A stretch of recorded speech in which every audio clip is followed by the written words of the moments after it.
चलो हामिद कैंटीन चलते हैं। हाँ उमर जल्दी चलो, वहाँ बहुत मजा आएगा। बिल्कुल। उमर, तुमने सोचा है गर्मियों की छुट्टियों में क्या करोगे? मैं सारा दिन गेम्स खेलूंगा और भरपूर मजे करूंगा। भाई मेरे अब्बू तो मेरे लिए दरसी इदारा से समर पैक यानी छुट्टियों का काम ले आई हैं।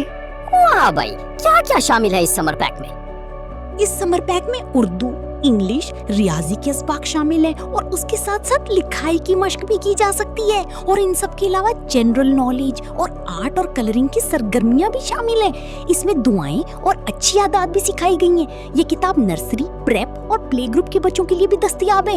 ये एक मुकम्मल किताब है और हमें खेल खेल में बहुत कुछ सिखाती है। जबरदस्त, मैं भी आज ही अपने अब्बू से कहकर ये समर पैक मंगवाता हूँ।